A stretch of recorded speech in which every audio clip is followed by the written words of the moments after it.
Hello, everyone. What's going on? My name is Timpedia, and welcome back to the TNT Podcast, episode 32.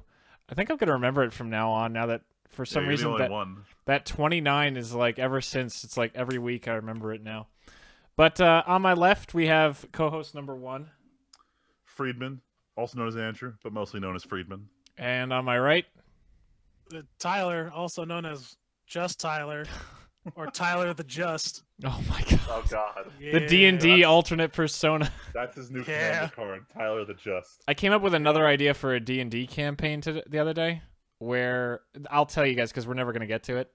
But it's where you take a character from a show or anything that you know really well, and you mash them all up together in a different, like if all 5 of you are different characters, I take a 6th universe and put you guys in it. You all have to be from different things and act like your character.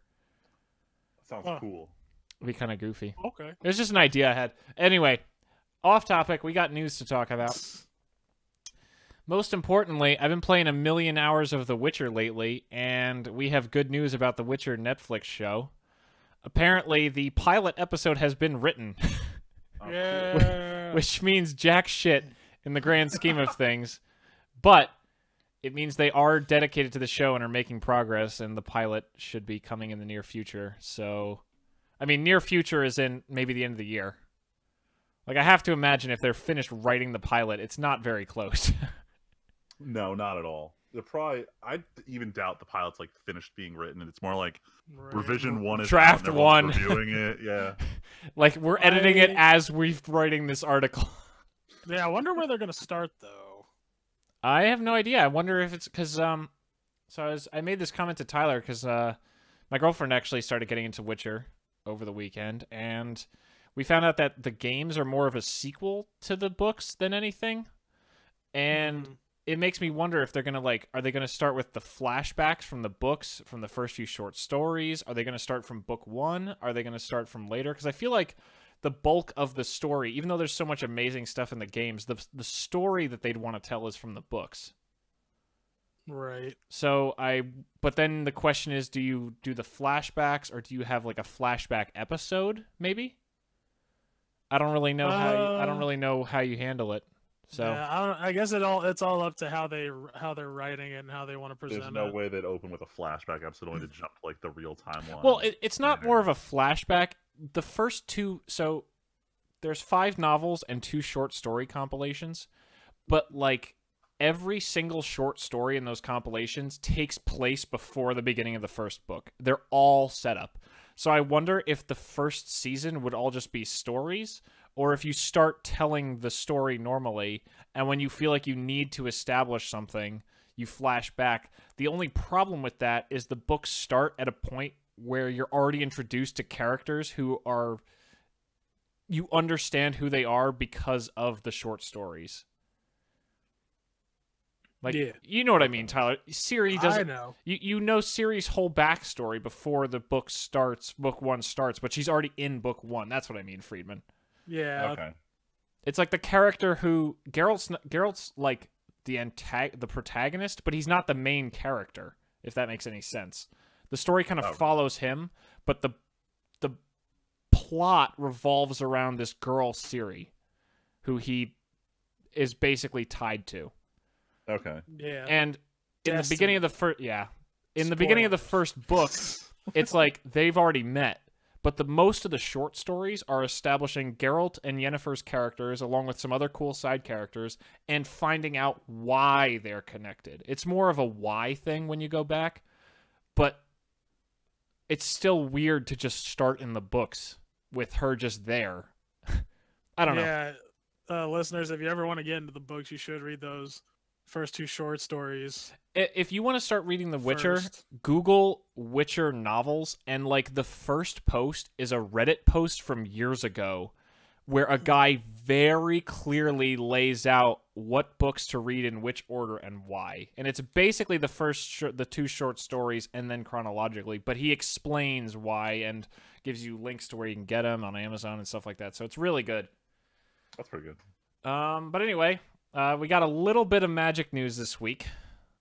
Rivals of Ixalan is released, which is pretty cool. Came out on Friday. I already ordered some cards because TCG Player had a 5% kickback. And I was like, God damn it. I gotta pick up my 5 rando cards. I sent you a picture on Facebook, Freeman, of my first 2 cards that showed up. One of which is not from Rivals, and it's just I decided to order it. But I have 5 cards coming in the mail, and then that's pretty much all I need from Rivals is like 4 cards. But one really cool thing that's happening right now is the Great Designer Search, which we talked about. Was it last week or like a little bit ago? I think it was 2 weeks ago. The first phase has now ended. I think I said on the podcast that 7,000 people had applied to be in the Great Designer Search. That's crazy, yeah. So Sunday night at midnight was the deadline for submitting your essay answers. And actually, Freeman, if we ever get around to doing that Magic podcast, I'd love to talk about some of these questions that people posted on Reddit.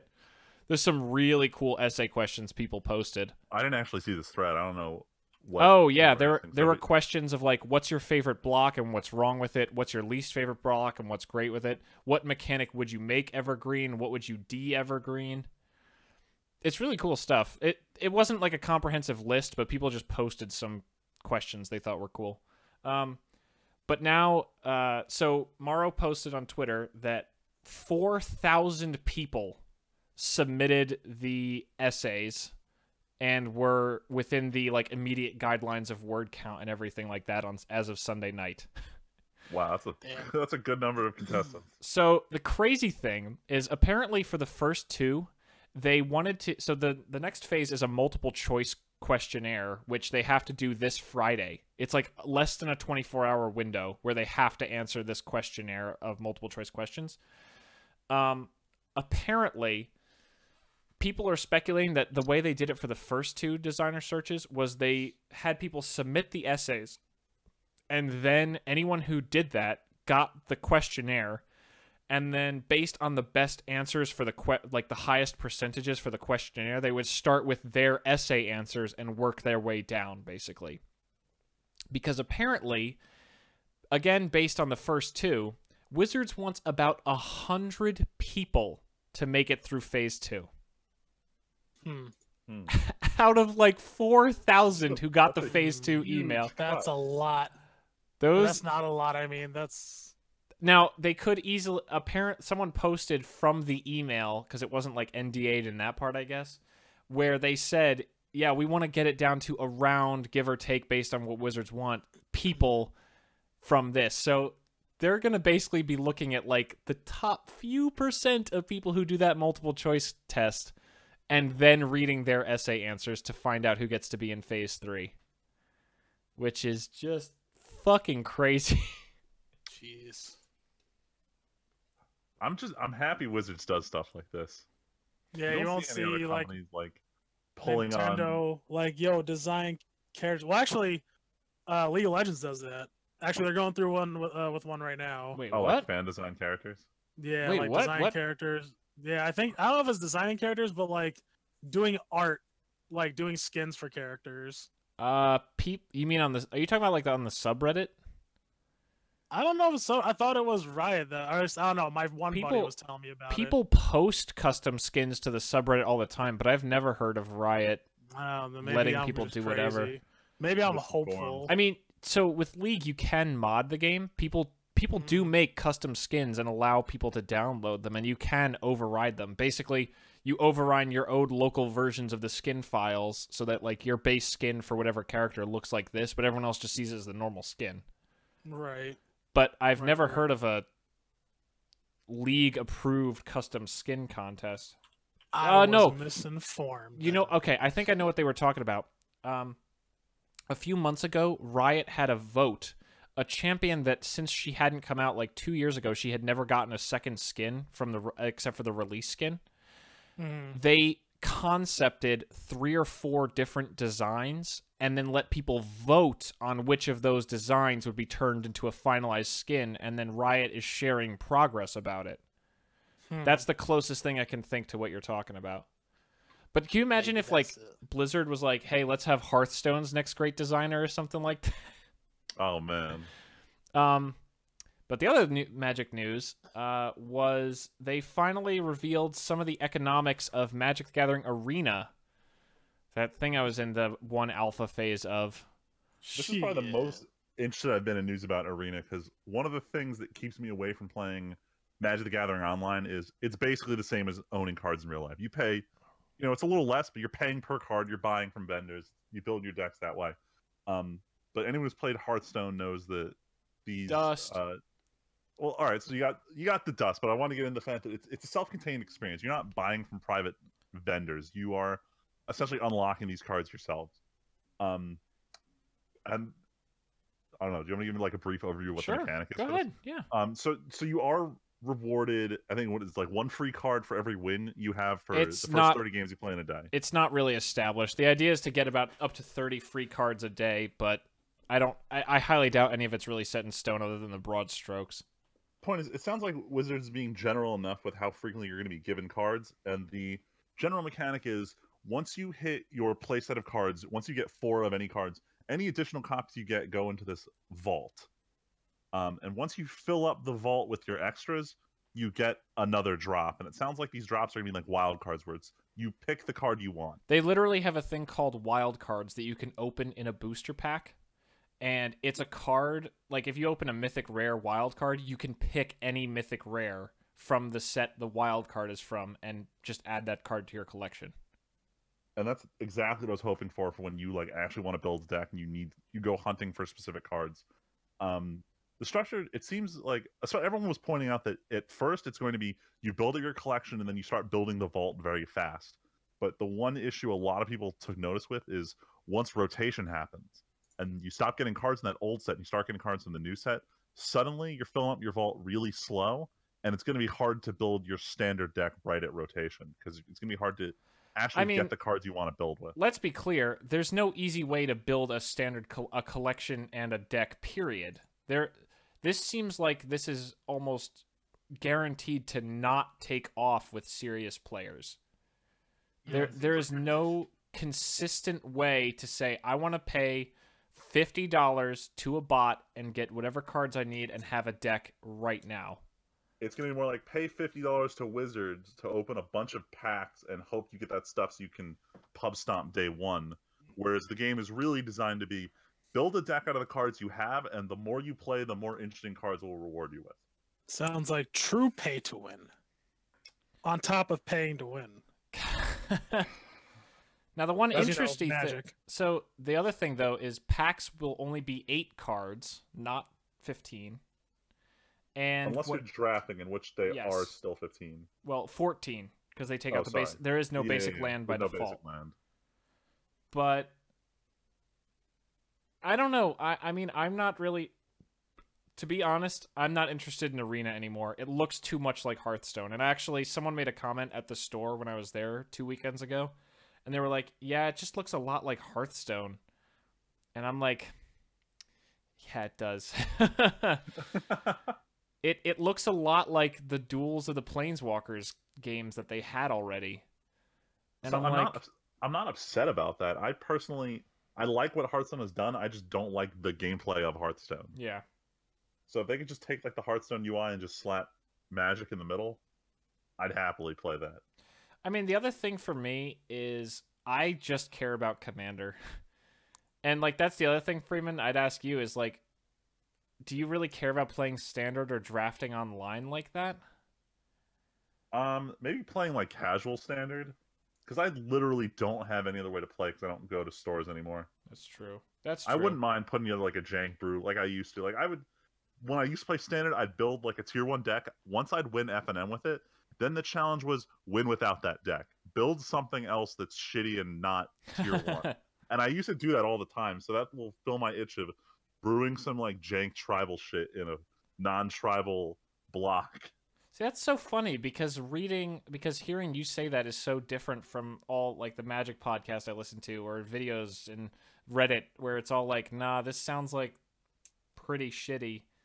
It's interesting to hear. For casuals. Yeah, it really is.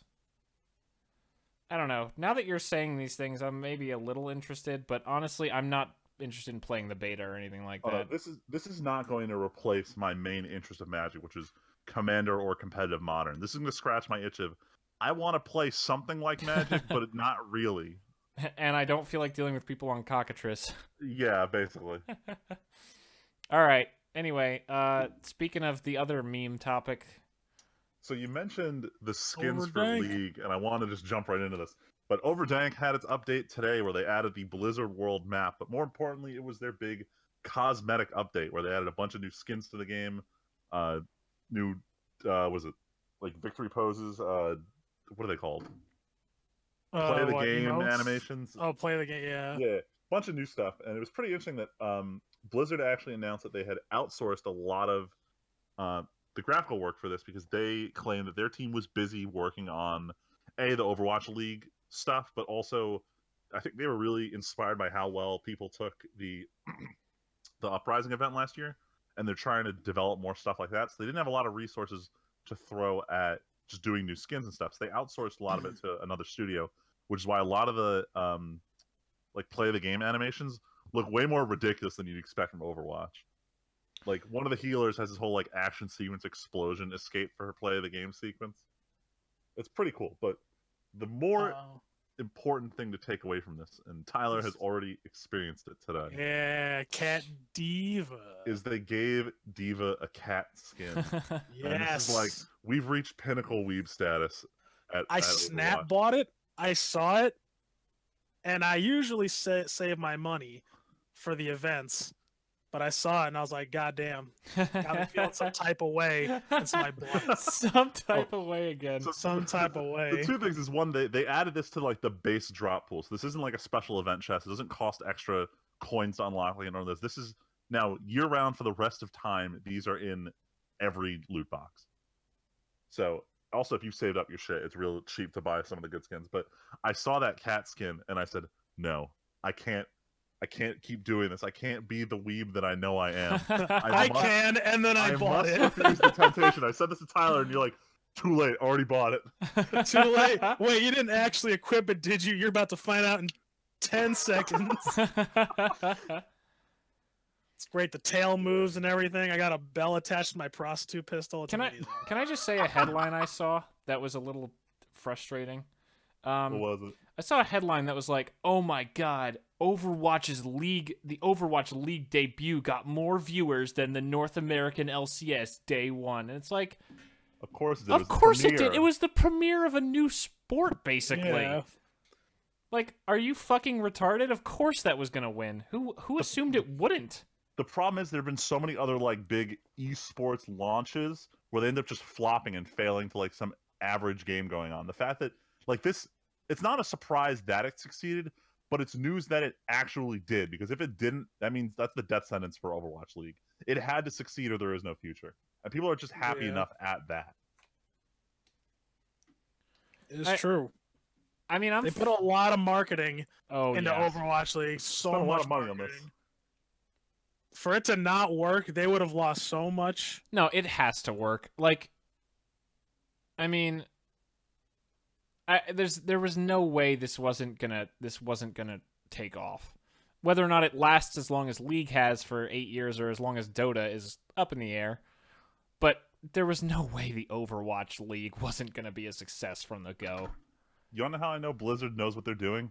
In order to get people to actually watch Overwatch League, they doubled the number of skins in the game and actually put out cool color combos because they're like, nah, we need to grab that cosmetic market and force them to be interested in Overwatch League. And not only that, everybody can be like, oh, I could pick, the skin from my favorite team. Oh. Yep. Well, people are actually getting a little too into the teams. It pisses me off. It's pretty like, amazing. What do you mean? It's like actual sports. But like these teams are brand new. No one should be that like dedicated to a team yet. I mean, TSM for League has been going on since the beginning, since before even Season 1. And it's like these... Okay, how many of these Overwatch teams are, like, basketball? Like, so with League, when franchising happened recently, a bunch, I think at least 3 or 4 of the slots that I can think of have basketball teams backing them up, basically. A lot of people are like, it's the NBA LCS now. Oh, my God. I don't think they have any professional... Yeah, I don't think they have any professional teams yet. Okay. Yeah, no. They're all Not total yet. esports organizations? Not yet, though. Yeah. A lot of them are startup organizations. Like I don't think they brought in any. ESPN starts when you made it big when Buffalo Wild Wings start showing your games. When I went to Buffalo Wild Wings last year, they were advertising on the tables for the CS:GO World. Dude, oh CS:GO my God. on TBS. I couldn't believe that was a real thing. I was like, if you told me this 10 years ago, I would have never imagined this was going on. I'm going to take us off topic as we always do. Here's a question. What makes CS:GO so much more interesting to watch than Overwatch? Not for me, it doesn't. So I like knowing what happens. I'm sure. As someone who was literally watching a tournament the other day, I can explain 100% why CS:GO is more interesting to watch. Everything you do in CS:GO is much more deliberate. There's way less motion and action going on in a typical round in CS:GO than there's in Overwatch. Overwatch is very chaotic. Everyone's moving very fast. Not everyone is moving at the because you have the different variety of characters. Not everyone's doing the same thing. In Counter-Strike, everyone is doing exactly the same thing, and the question is who can do it better.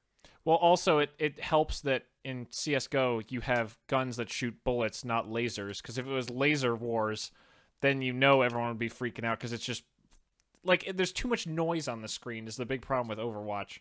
League has a similar problem, but the top-down view at least helps you understand the macro element a lot more. Yeah, being in the middle of all the explosions is definitely way worse than looking down on it. So, having not watched any Overwatch at all, really... Do they usually swap first-person views, or do they do like a map overview thing? They jump around. Yeah, they used to have just first person, and then in the official tournaments, they're able to have like a how like when you die, right? Yeah. Kind of like like how you can just ghost around. Yeah, they have that ability now. I mean, everybody can do it now, but it started there, like on the circuit though. Is that what CS:GO does, Freeman? So I don't know. CS:GO, they'll typically lock you into first-person view because it's way easier to tell what's going on from that perspective. Like if you're in third person, it's hard to tell where someone's actually looking. So usually they'll just jump from first-person perspective. But one thing they do a lot, and I love doing this for practicing throwing grenades, is you can have your camera lock in on a grenade that's thrown. So you can like if you're doing a practice one, you can try and figure out like what way do I bounce this grenade to block off a certain path. And they'll always the opening thing a team does is they throw nades. That's just the way you open a take in Counter-Strike. And they always follow that first nade to see was the smoke successful or who got hit by that flash. And it creates this excitement of, okay, the nade's done. Then they jump to the perspective of who's the first person likely to shoot someone. So rounds are exciting to watch because of that, and I don't think you build that same kind of excitement with Overwatch. I know in League, everyone is sitting there waiting for first blood. That's just the thing. Oh, they super are, dude. And I think that's super important to excitement in watching esports, is having that moment you can build up to. I mean, League also does start real slow. Unless you see teams trying to cheese each other, it's like, okay, let's just, probably give at least 3 or 4 minutes of nothing happening. It's literally this, or when StarCraft 2 was an esport, it was the same thing. Your first minute is watching some guy rapidly click to build his first worker and send his second worker to go figure out where the other dude's base is. Unless it's a cannon rush, otherwise it's just slow. Yeah, it doesn't matter until you realize, oh fuck, he's Zerg rushing. Then it starts getting exciting. It has that early build up moment that matters, and I'm not sure if Overwatch quite has that.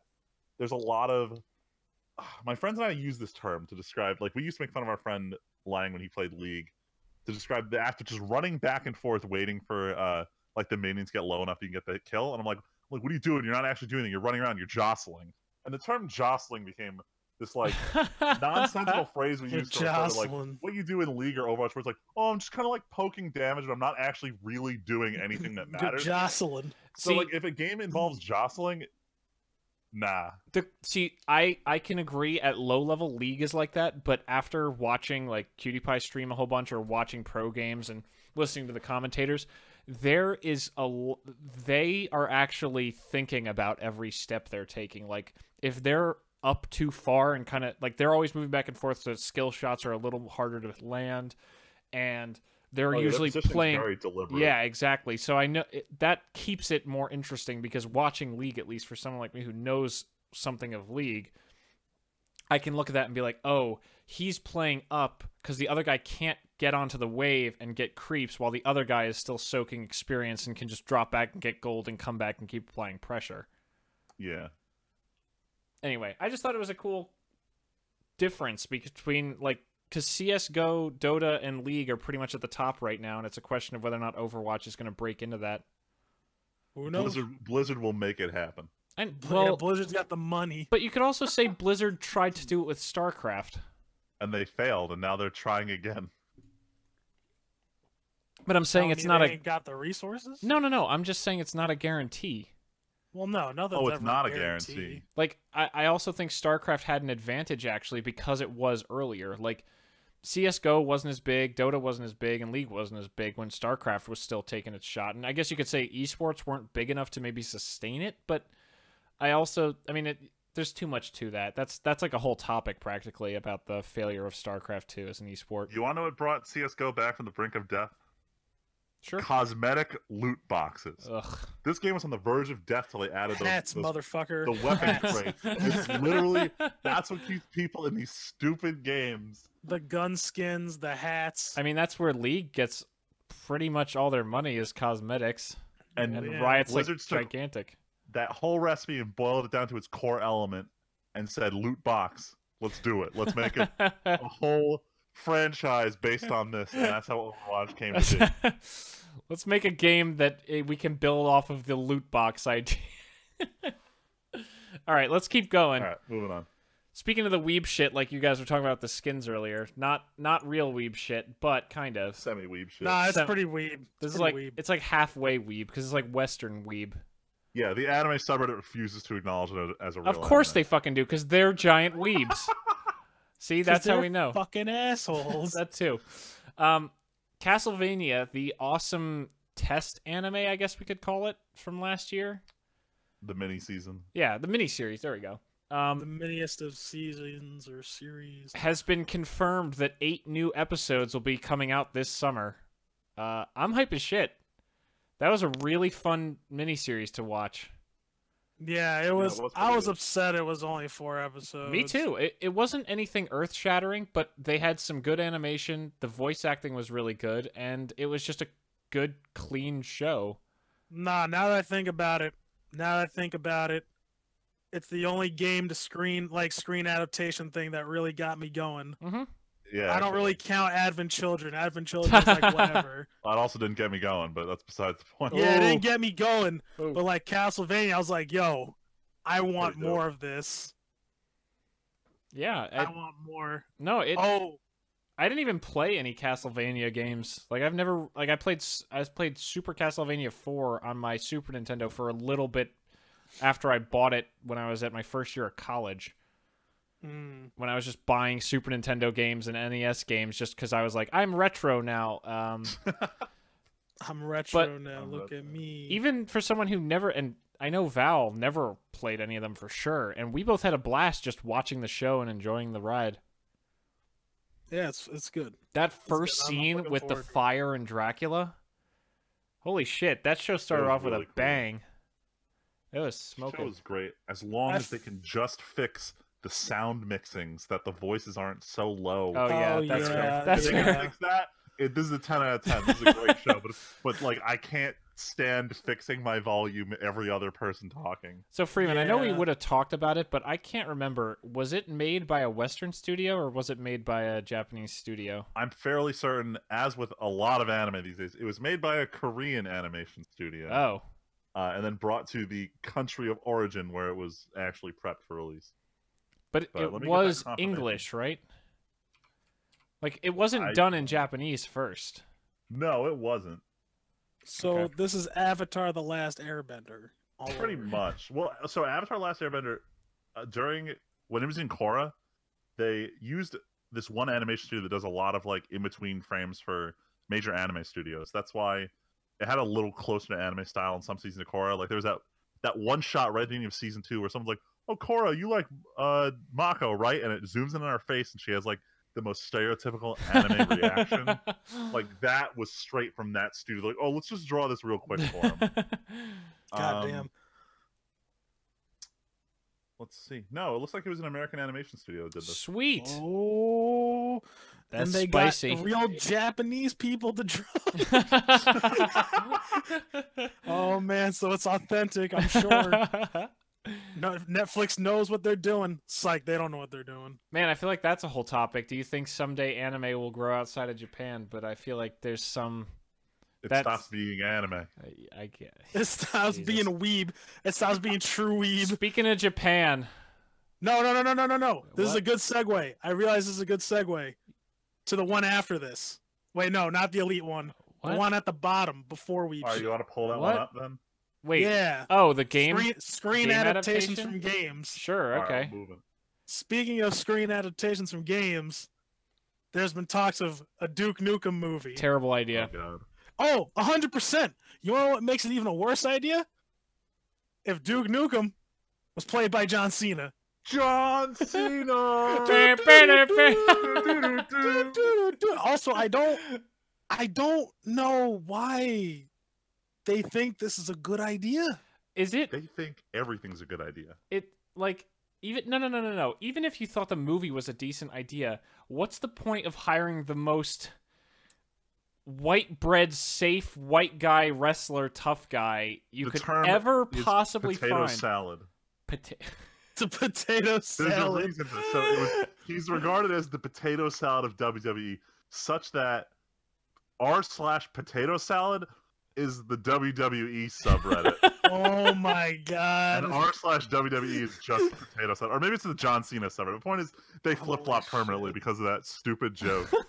Oh my god. Speaking of which, I'm not surprised. I'm permanently watching that GIF you shared in the group chat, Freeman, of John Cena as a Super Saiyan. I didn't even have to go looking hard for that. Yeah, It that literally- was that's an old one. That's pretty quality. It was That's a the quality first GIF. one. It's anyone- well done. It's well animated, you know. It could practically be a abandoned Super episode. Shit, it's better. It's better than this whatever this Duke Nukem movie is gonna be. That's true. That's You know what's I'd rather terrible? watch this for an hour. I'm gonna see it. Oh, of course. If it you are. comes out, if it actually is made, I'm gonna see it. I'm gonna hate myself. Oh my So God. so would it be 'Cause better or I'm the worse? motherfucker that liked Duke Nukem Forever. Oh I man. bought Duke Nukem Forever. I bought the premium edition for $100 with the bust. Oh boy. Yeah, Tyler, I you got like that Duke thing Nukem sitting there. Forever. Damn. I do. I got it. Ah, shit, I got it somewhere. Okay, It's just lying confirm. around somewhere. It is r/John Cena and r/potato salad that swapped. Oh that my shit. god. Jesus. Oh, that's funny. But yeah, Duke Nukem Forever was like widely known as a, to quote Hitchhiker's Guide, widely considered as a bad move. But yeah, I don't. To the point where I don't even think they're ever gonna make another Duke Nukem game. Like Gearbox just ate that shit. They really did. Dude, what is Gearbox even doing right now? Borderlands 3. Is that Oh. confirmed? And I can't only remember. know that. I only know that because I applied to jobs at Gearbox, Oh. and it specifically said need help on Borderlands 3. I'm like, oh shit, I'm ready. But going back to Japan, though, since that was also a good transition, Tyler. Whatever. No, I liked mine better. Oh the my best. God. Talking about video games. Yeah, fine. Talking There's about a transition. Video games, Talking yeah. about- We're combining video games and Japan from the Talking two about video topics. games and bad And- decisions. and Yes. vaginas. Oh my god. Tyler, My I fucking almost made that fucking joke. You're such a jerk. You know I had to say it. I decided know I to had to back call it- down.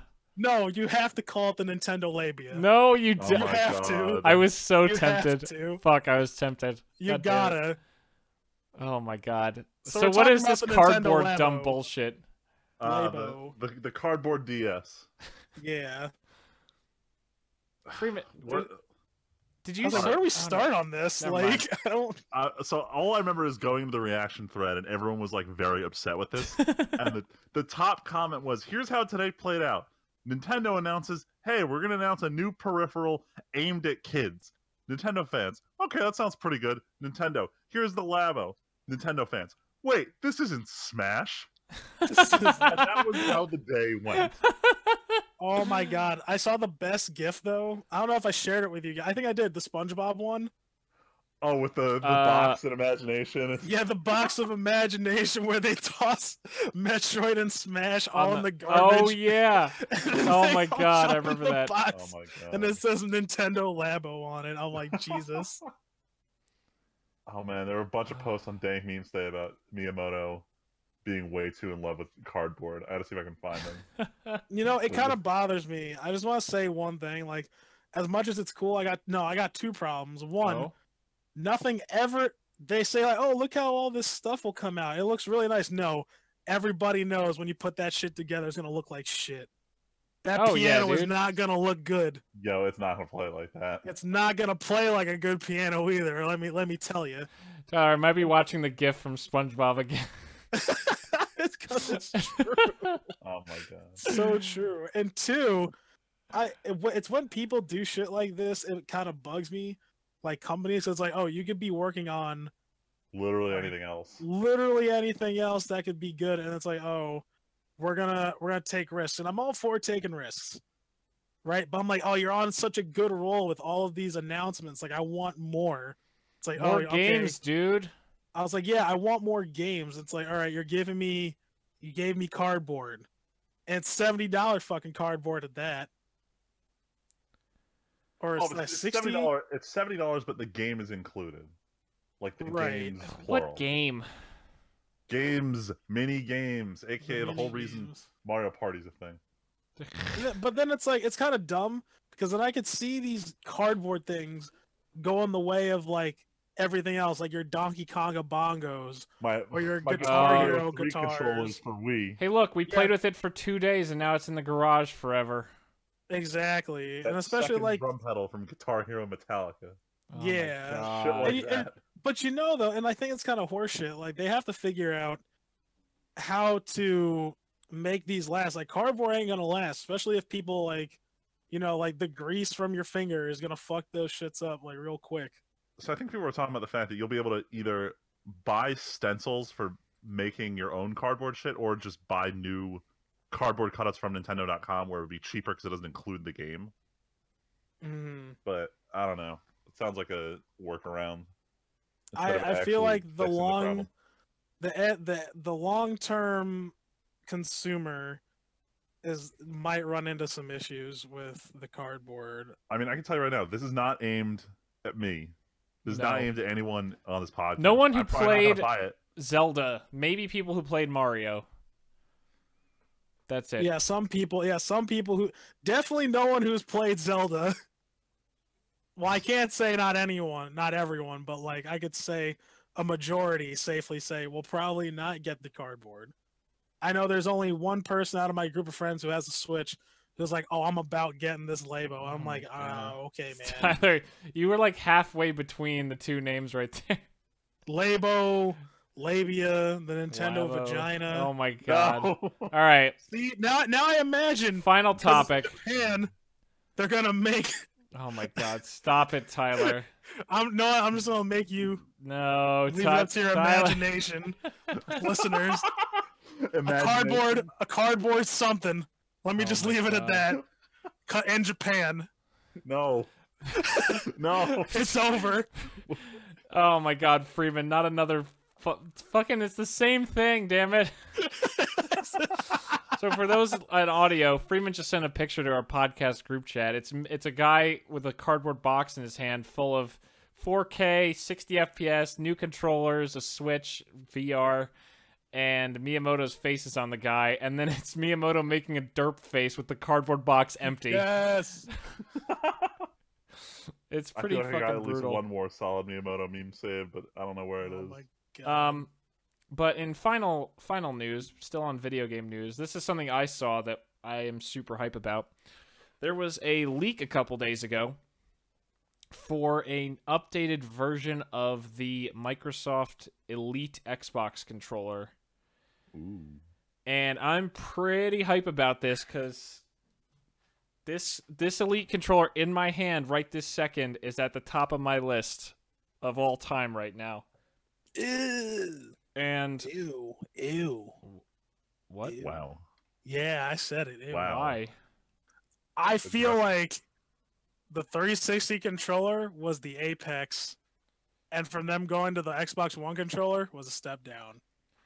That's I'd just my probably opinion. agree. Over Tyler, until now, this was the first and only Xbox One controller I've ever used. This came with my Xbox because Ed got me that Elite set. I haven't really used regular Xbox One, and the 360. There are multiple 360 controllers like that were my top. I had the Razer Mass Effect one. I had the ODST one that's my favorite. I had Halo ones. I had tons of controllers, and I loved the 360 controller. This Elite controller feels so hefty and so solid and has none of the plastic cheapness that a lot of those 360 ones had. I feel like I could grip this and it won't break in half. I haven't had the chance to use the Elite, but I do have an important question about it. How is the D-pad? Because that's the one thing I fucking hate about the 360 controller. Great. It's this metal disc, and it just clicks so solidly. Hold on. Do you hear that? Oh yeah, yeah. That's the sound of the clicking of each D-pad button. Oh, so it doesn't have that spongy feel to it. No, not at all. Good. You can even take the metal disc off and just like that's without the metal disc on to make it so you can go in 8 directions with just the 4 directional buttons underneath. It's a really solid clack. I think it's great. Now, I don't use it for fighting games or anything, which is what I know you mostly use it normally for, but for things like the menus in Witcher and things like that, I never have a problem getting exactly what I need out of this D-pad. I mean, it matters more for me because I like to play a lot of like RPGs for PC. Yep, I hear you. I think it's great. I think it's fantastic. And I like the triggers are so solid and hefty, the big metal heavy duty the buttons, and it feels so solid. I don't even use the little back paddle buttons. I think they're a little too much for me, but I could easily see those being super useful. Yo, for those COD professionals who you absolutely can't move you can't take your right buttons. No, it's more that you can't take your right thumb off that right joystick. Yeah. I tried using them for a little bit, but I was like, I can't rewire my brain. I've had too many years of just using a controller with the face buttons. Yep. It's only in like Assassin's Creed or games like that where holding A is sprint. So it's like I have to use my thumb to sprint, but hold that with my index finger while my right thumb still my thumb still moves the joystick so I can look around. It's like the claw move. Oh man. But yeah, other than that, I'm just really excited. Apparently there's some let me I want to look up exactly what the rumored I wonder if they're gonna let you do any customizations to it, because I know they had like the Xbox Design Lab where you could just make a custom colored controller. I extremely doubt that. I almost did it during Black Friday because it was like $20 off any normal controller, and I was about to do that creamsicle orange and white color combo, but I was like, nah, I don't actually need this controller right now, so I didn't do it. But do you need anything really? So I don't like my 360 controller. Really? For PC at least. I'm a big PlayStation guy, so when I jumped to 360, like obviously I do like the thumbsticks. The triggers are way better, but I don't like the feel of the face buttons or the D-pad on the 360 controller. I just am not a fan of them. So Freeman, next time we'll talk about it after. But I was going to mention that me and Val are coming home sometime in the near future. Probably, if you remind me, I'll bring my controller home so you can hold it and try it out. Oh, definitely. Let me see if I can find That's the one thing stopping me from making the plunge in the Elite controllers. I don't actually know what it feels like. No, and it's not the cheapest controller in the world. Apparently, it's going to have built-in Bluetooth for Windows 10 and more profiles and a little bit of more customizability on what buttons do what and things like that. So not a huge upgrade, but I mean, it's enough. I would. It's not even that it's enough. I mean, it would be fun to have Bluetooth to my computer built in, so that I could just because right now I have it wired, which is fine. Honestly, it doesn't bother me. But I've heard a lot of complaints that this USB port at the top chews up wires, and I pretty much don't use this wire for anything else. But also the new one is going to have USB-C, so even if you have to charge it with a wire, it'll charge crazy fast. But I would still like to get it just to support it because I love the controller and I like to throw money at things that I like Magic. All about the premium products. Yeah. Speaking of premium. Oh man, a country that sells a lot of premium products. There. That sounds like Japan. It's time for the weeb shit. God. I tried. I was so hard. I was sitting here planning the transition. I'm like, you want to know the one market Xbox doesn't do well? And that's right, it's Japan. Anyway, into actual weeb shit. So I wrapped up a bunch of the shows from last season and got to start I wanted to watch a lot of the new hype shows, but I did get to watch the first episodes of Darling in the Franxx this week, which Tyler mentioned briefly last week.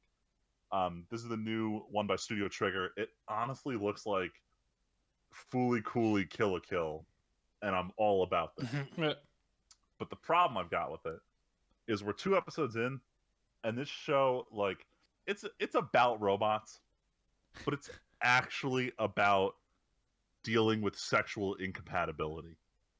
And these undertones are just... We're on episode 2, and it's already too pronounced. I don't know what this show's trying to do, but man, can I not wait for episode 3. Huh. It's good so far. It's got all the cool things you expect from, like, super mecha anime, but it's got, like... The cast just seems interesting. They don't seem bland. The animation is really nice. Everyone's very unique. Is this on Crunchyroll? It is on Crunchyroll, yeah. What's it called? Darling in the Franxx, but Franxx is spelled Franxx. Also, wait, isn't this the weird show from the Gurren people? Yes, it is. Okay, yes. God, finally, yeah. Studio Ghibli, yeah. But they took no time in explaining why the title's so weird. So the doctor who created the robots, his last name is Franxx. So he just named them after himself. So you're like, okay, so they're the Franxx. Why is it Darling in the Franxx? And you find out that each of these robots requires a male-female pair to pilot. And you're instantly introduced as one very...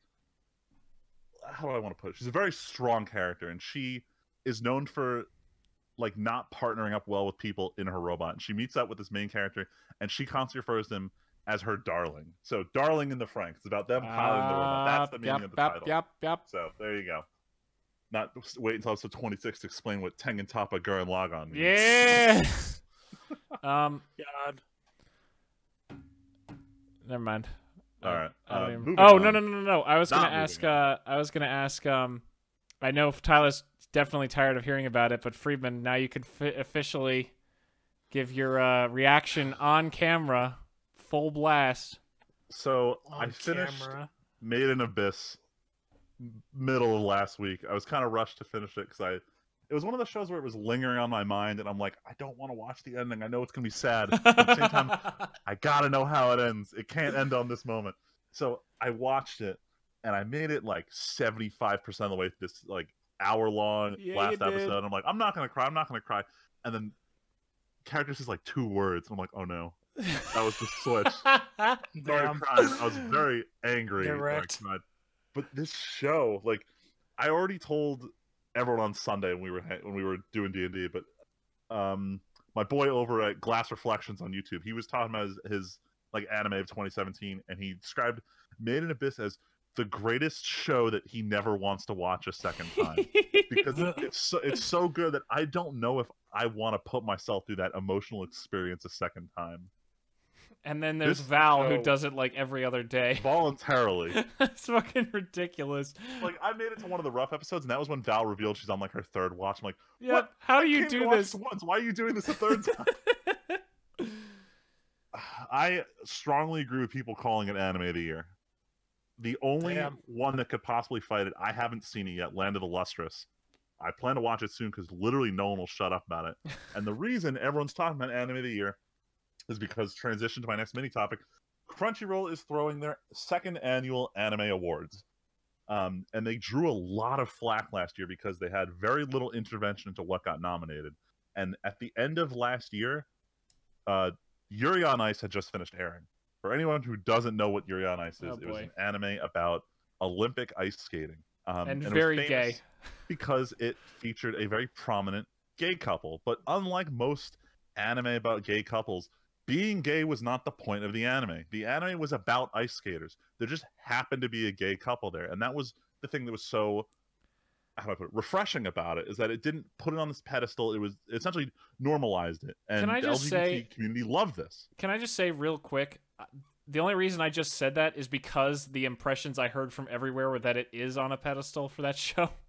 It's not really, though. The fans made it like that. Like, there's maybe one episode where it actually matters, and the rest is all about ice skating. Freeman, I believe you, but that's the reason I said that is because every AMV or everything about Yuri on Ice was about how gay the show was. Look, man, if you went by AMVs, I'd assume that Naruto is just a giant Linkin Park music video. Yeah, I mean, it's like you look at Top Gun, right? We all know that Goose and Iceman, or Goose and Maverick are gay as hell.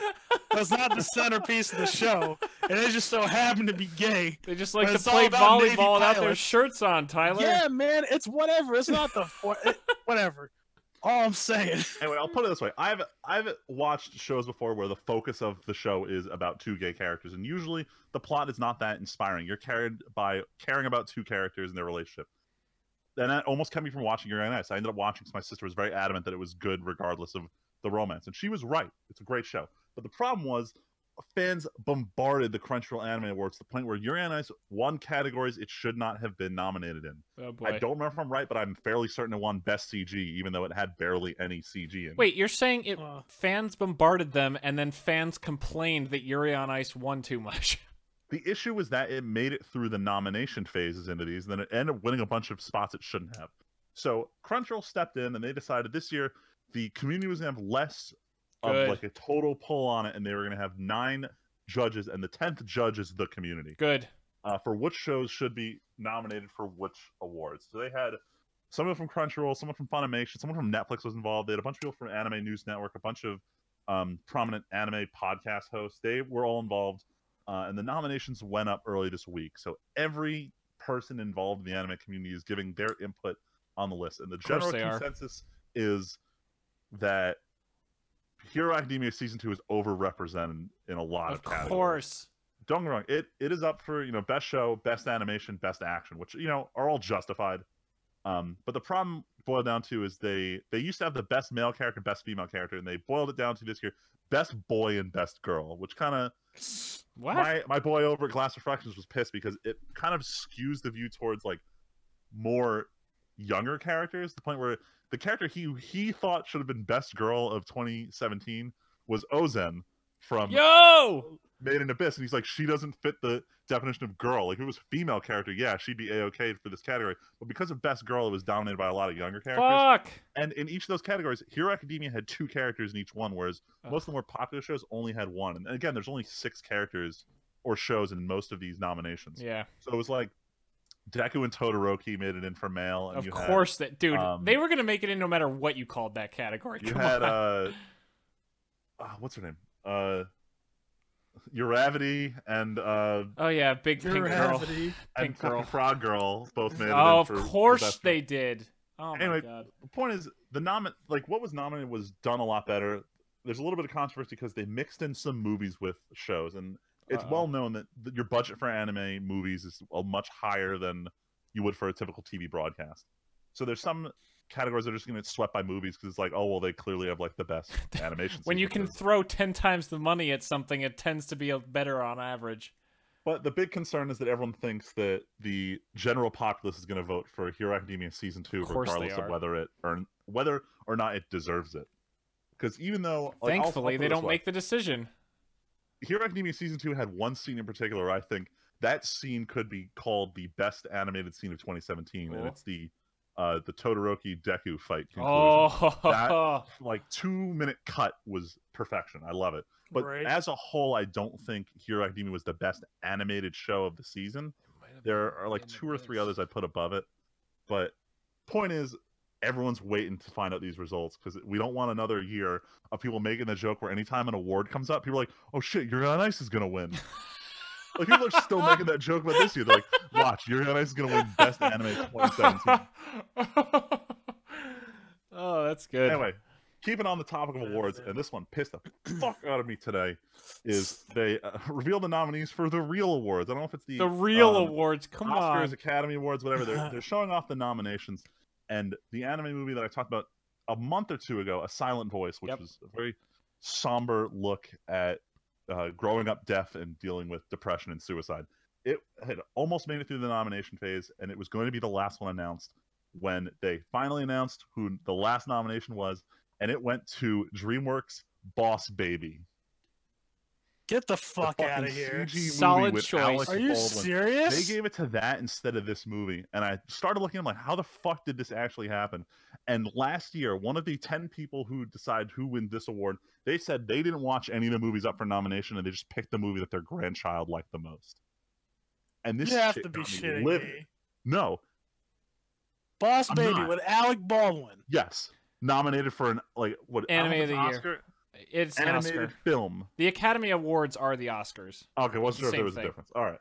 This is absolute horseshit. A Silent Voice is like one of those movies where it's like, this is trying to be an award-winning film. Yep. And they gave it to fucking Boss Baby. Trying to be a pile of shit. Absolutely livid. I'm beyond pissed. And Yeah. the only thing that could make me happier was seeing the new trailer for Full Metal Panic Season 4, Invisible Victory. Try to get out of that. I don't even want to think about that nomination anymore. But I'm very excited about Full Metal Panic. It's the first return to the series since like 2007. This is one of those shows where I watched in high school and got hooked and was pissed there was no Season 4. But the important thing to note is it is coming out in spring, which is set to be the most loaded anime Yo, season. come on, in dude. recent memory. It's gonna be fucking nuts. It's fucking hype. I need to make sure I wrap up every single show in the season. You gotta starts. hurry up. You have like 3 months. But I'm about to start like 50 shows because I had to keep up with Luigi. I don't know how he has so much time to watch. Dude, anime, he but- just sits in his room and plays WoW and fucking watches anime on the other monitor. Yeah. But like, I'll recommend a show to him, and he'll come back tomorrow. Hey, I finished it. I said finish the show. It was 20 episodes. How you finish it? I watched it yesterday. Like, I watched it, duh. No, the him kid's and a- Val a have the same demon. thing where they'll just fall into the groove and stay up till 3 to fucking watch it. Oh my god. Wish I could still do that, but more. Man, but I I'm- wish I just watched shows, man. I don't even watch shows anymore. Same. It's I can't terrible. find time. But more importantly, I'm hoping Funimation picks this up as their seasonal. We're going to simuldub this show because they don't have. Oh no, shit! They have Hero Academia.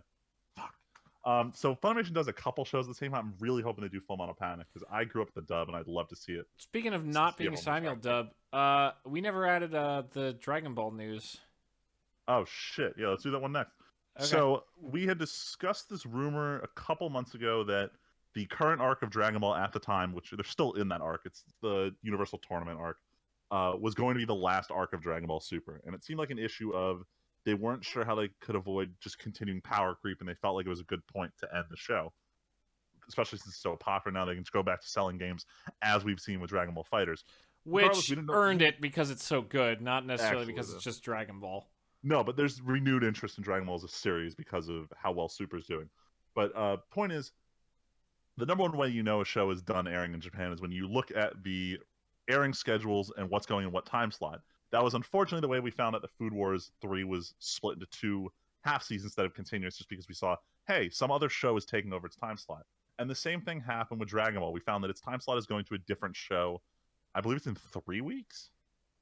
4 weeks? I'm not sure. Some near future. Point is, the broadcast schedule's been released, and it looks like Dragon Ball Super is not continuing. So we are reaching the conclusion. Or for dub fans like me, we're halfway to the finish line. Damn. No, now you have a finish line to shoot for instead of just Oh, being yeah. behind in the race forever. So honestly, I kind of like being behind forever. I remember when Bleach ended, the dub took like 3.5 years to catch up, and it was just miserable turning on Adult Swim and seeing like, oh wow, they're still showing Bleach. Or even worse, Naruto ended this like last year, and I turn on Cartoon Network or Adult Swim, and they're not even halfway through Shippuden. They've God got damn. so much shit to cover. I can't imagine being a dub watcher for these shows.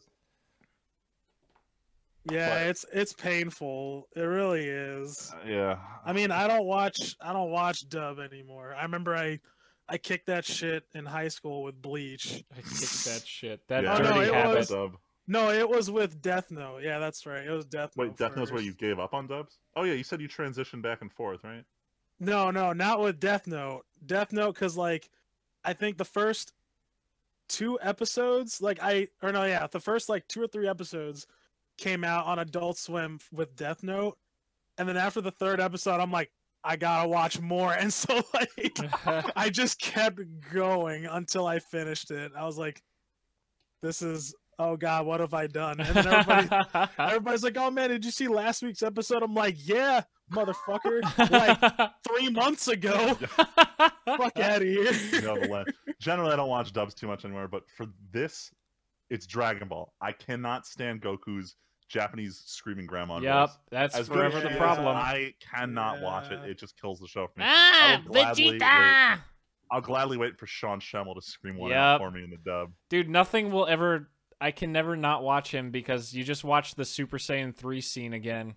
Oh my You're God. like, well, yeah, that's a Goku right there. Anyway, but more about dub releases. Mm-hmm. We should just lump all the Netflix news together. Netflix is finally releasing a show they have exclusive rights for. Kakegurui Compulsive Gambler. The show about this high school where by day it's a normal high school, by night they gamble for dominance in the school. This show finished airing 4 months ago. 4 months ago. And it's just now, or no, sorry, no, it just finished airing in 4 months. So April, it's getting its official Netflix release date. So something somewhere went wrong that they couldn't release this show when it was done like a normal release.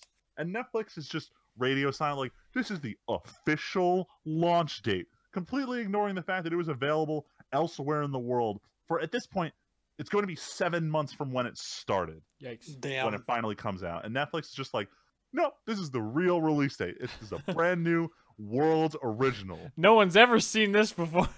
I feel like I'm living behind like the Chinese fake internet. Like, oh, this is self-contained. This is the first time any of this is released. Like, they're not acknowledging the rest of the internet. I think is you a mean more real like place. the North Korean. More like North Korea, yeah.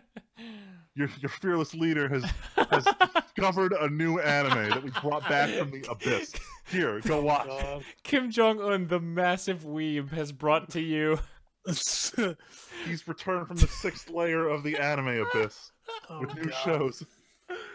Yeah, he did that shit. He did that bleeding and hallucinating all the way up to the top for you. Man. Anyway, all right, I have a weeb thing at the end. I just remembered. It's real quick, but do your last weeb thing real quick. Dumb shit the subreddit's doing this week. So I realized this is becoming a trend in the weeb shit. I mean, was it ever not a trend? No, but it was completely accidental because it's funny joke news that makes us all seem like idiots. But they're continuing the Best Boy contest. We're about to finish the like the major elimination phase and get right into brackets. That's going to happen later this week. There's a lot of weird ass characters in there. Knuckles from Sonic the Hedgehog got nominated. God. So the question is, how much is the Ugandan Knuckles army going to carry? This him makes through this me tournament? upset. I want to stop talking about this right now.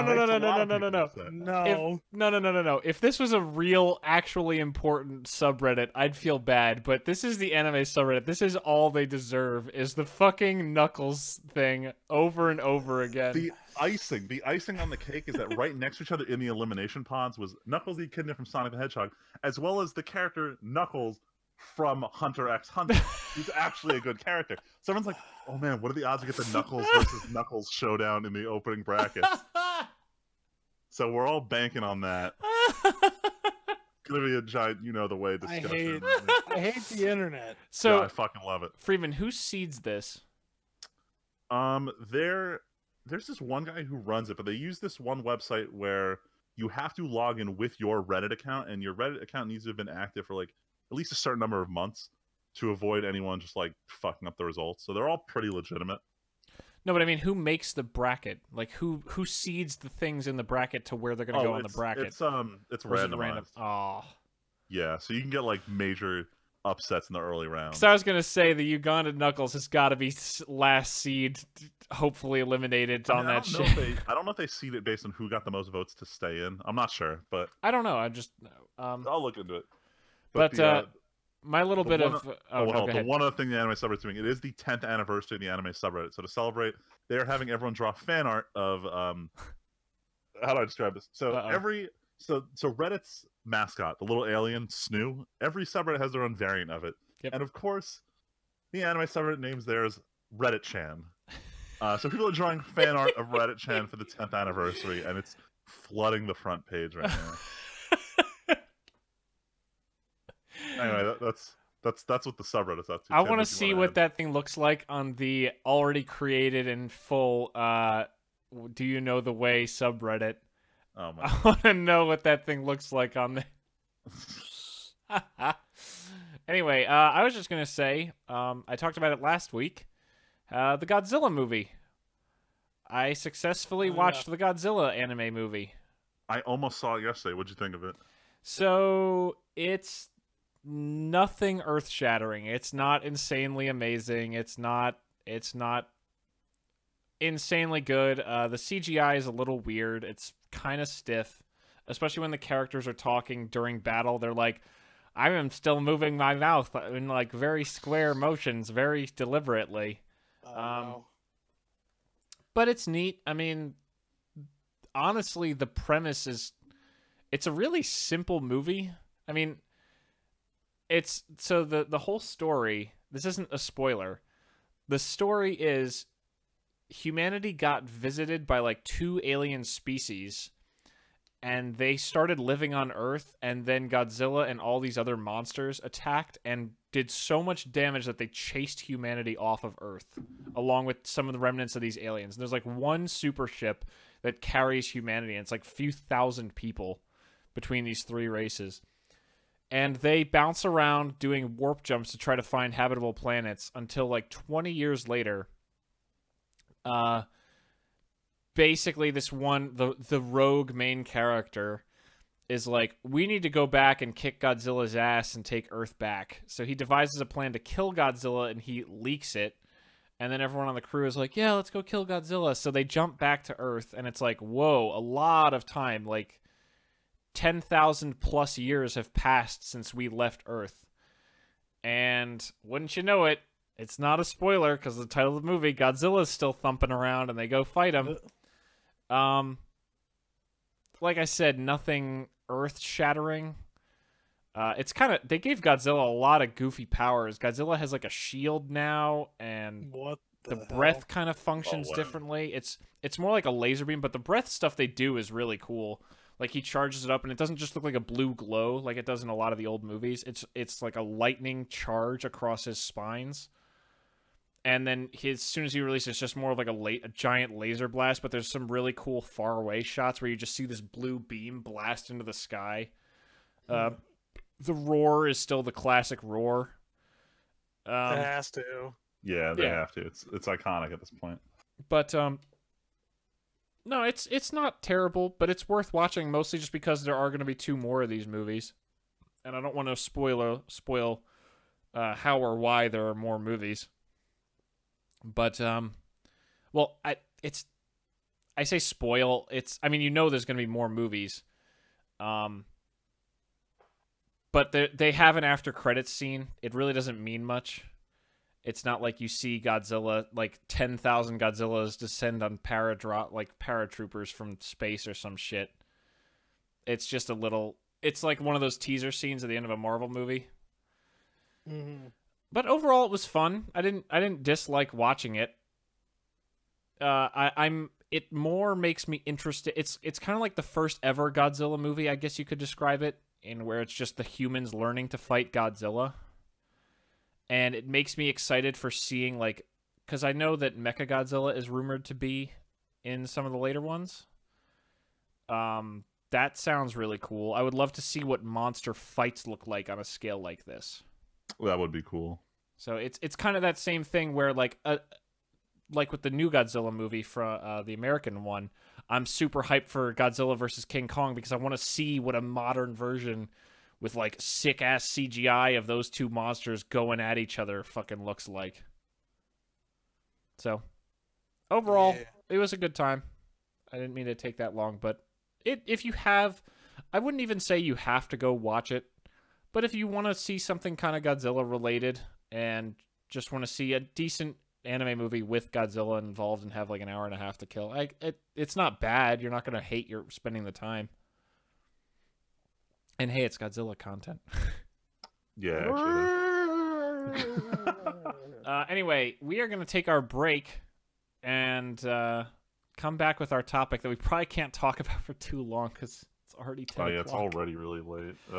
Do we It's want already to 2,200. do we want to do the topic today, live on air, wanna- or do we want to push it and just discuss stuff for like another 15 minutes and then do a short podcast? For time consideration, I say let's do a short one. Do we want to give them a little hint about what next week's will be so they're excited about it? Sure, So we won't do a Yeah. break. We'll just do a kind of dumb discussion as usual. All right. So next week we're gonna try to actually we can ask for some suggestions. Let's get some people's input, like basically Cypher and like 3 other people maybe. Yeah, right. Getting called out. But we can say basically what we want to do is we want to try to define what makes a good villain. I think we had a topic kind of like this before, didn't we? Talk about what makes a good hero. We sort of did. This was kind of during our earlier. We were talking about more abstract concepts like good hero, what's magic, and I thought to myself, I'm like, oh man, let's talk about what's a good villain. And I completely forgot this topic, and it's been like at the back of my head all week until I saw there was an interview that one of the voice actors from Final Fantasy 15 did, and it reminded me of something he said that brought this on. And I'll bring this up when we do the topic, but yeah, this is definitely has a lot of interesting stuff to go through. Yeah, here. So we'll save that when we have some real time to talk about. Yeah, well, we started extra late today because we had some things we needed to catch up on about, but yeah. So that's our hopeful topic for next week. But yeah, if anyone listening has any input on any good villains they'd like us to talk about or anything that they think really does contribute to a good villain, please let us know. Please chime in. We do try to read comments and such, and I'm looking at to see if there were any comments from last week. Yeah, it'd be cool to get other there were- people's input too. Be a part of the show. Yeah. There were a few comments from last week. I'm pretty sure, yeah, there was nothing actually that was like really a comment. Delizo, this isn't really closing, but F. Delizo said, did I like the Boba Fett expanded universe stuff? Didn't we talk about this a little bit? Yeah, we briefly Very talked about it when I was briefly. talking mad shit. I was about gonna it. say, you were like, when you were like, yo, fuck this guy. Yeah, cause fuck Boba Fett. I still Oh my say God. fuck him. Yeah, oh my god. Oh my god, God. Tyler. Fuck him in that Sarlacc pit. Piece of shit. Oh my god, Tyler, come on. No, I'm gonna stay mad. Oh man. Jeez. Yeah. But wait, yeah, I remember there's something I wanted to bring up in the news and I completely forgot to put in our show notes. do it. It's only tangentially related to being a gamer, but actually, Tim, it impacts something that you did 2 weeks ago when you were repairing your computer. Oh. Oh, Yeah.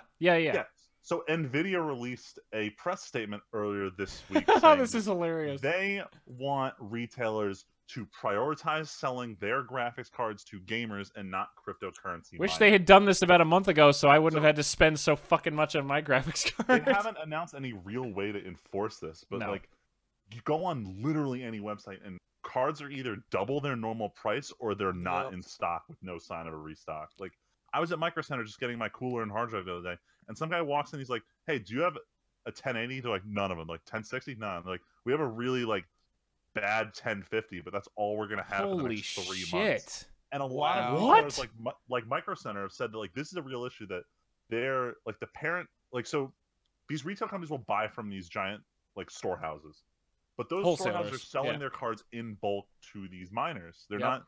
It's not like some guys going into these stores and buying one card to mine. No, these are people who are Litecoin on like, give me 100 cards to set up a network Right. for set up mining. like a farm in Venezuela or something. Jesus. Wow. The point is, this is like an actual major issue, and a lot of retailers are getting behind this idea because one thing, especially for stores like Micro Center, even Newegg, they notice that if someone can't buy all the components they want for the computer they're They building, won't buy any. they won't buy anything from there. They'll go looking somewhere else. Yep. So no one's really thought of what the approach is. 'Cause someone was like, "Oh, they're just going to put a 2-card limit on customers," and that's perfectly fine. If you're buying more than 2 cards, yeah, maybe a little suspicious. I know SLI barely supports more than 2 cards at this point anymore, but Yeah. it's not an issue at the storefront. It's an issue with the distributors, and the problem is distributors are not going to make a choice that's less effective at making the money. And that's If someone that's is the sad willing truth. to buy, because when they sell Newegg 5,000 cards, they get, if they could sell 500 people 10 cards each for more money, they will. Oh, definitely. And the big issue is NVIDIA doesn't know if this is like a big long-term trend. They're not right now in the market to try and open up a factory to produce an excess of cards, only for crypto to bottom out, and suddenly you have all these used 1080s on the market that new people are buying, and now they have all this stock of new cards that no one is going to purchase. What was that amazing new card that Nvidia came out with that was like $3,000 recently, and everyone's like, "This is another for miners." Titan. Yeah, no, was it's it another not a Titan? So no. I looked it up on Amazon, and now it shows up on all of my Reddit ads. Of course. Oh crap! What was it? It's like the Nvidia Integra or something. No, but I know it wasn't a Titan because Titan's like their second highest line to this now, or something. I don't know. Commercial use for like video rendering cards. How do I sort by price and show me only $1,000 or more cards? Show me that top of the line stuff. Yeah, right. Point is, Nvidia does make these stupid expensive cards that you will not need to use like multiple computers to try and use at the same time to render like Pixar quality movies. Yeah. But point is, people are starting to get interested in this because your 1080s are starting to break $1,000, and that's absolute horseshit. Yeah, no, it's pretty ridiculous. I was thinking of getting like a new graphics card down the line, and now it's like And on top of that, you have the RAM shortage right now. Samsung, who's one of the biggest RAM manufacturers, is funneling all into their cell phones. So the point is, they've not been releasing a lot for like commercial RAM distribution. So, but they've announced that they have started increasing production, and we should see fucking better, a price relief in Q3 of this year. Jesus, really? Yeah, because they're launching the Galaxy S9 and they're pumping literally every chip they can into this thing. I mean, it's gonna kill again because it's Samsung. Actually, it hasn't even been a year since the S8, but who cares? Fucking, it's gonna sell like hotcakes. Like, the worst part is like you go on these discussion threads for it, and it's like, oh, capitalism at work, supply versus demand, and the problem is fixing supply isn't as easy as it sounds, especially in the market that we're currently in. But I don't know. This pissed me off, and it's a warning to everyone.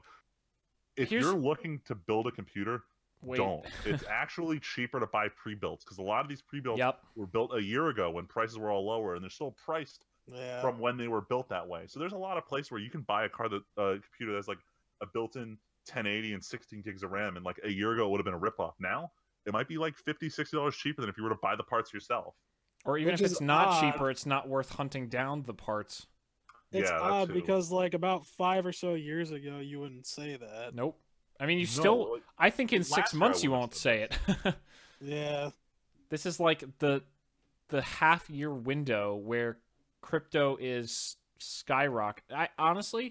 I bet part of this is the fact that, so we've been in this trend for years where everyone's like, oh, the PC is dying. It's all about phones and I don't know who tablets the fuck and stuff. says that, but... Well, no, don't actually game on PC say that. No, I know. I have never said that, but there is definitely a general consensus, and I wouldn't be surprised if people in a younger generation are like, I kind of have like a laptop or a Mac to just sit around and, you know, when I need to work, but I don't really think about having a desktop in my, like, in an office unless I'm at work that they just have. So I wonder if there's some kind of scale back that happened on some scale where they were like, okay, maybe we can lower production just a little bit because we are seeing reduced sales. And then all of a sudden now there's this rabid desire to suddenly start building these farming PCs for all these cryptocurrencies that have just exploded in the last, what is it, like 4 months? I'd say it's not even the crypto farming. Like, if you look at trends like just how CES has been over the last 3-4 years, people building and like managing their own computers has honestly taken off really hard.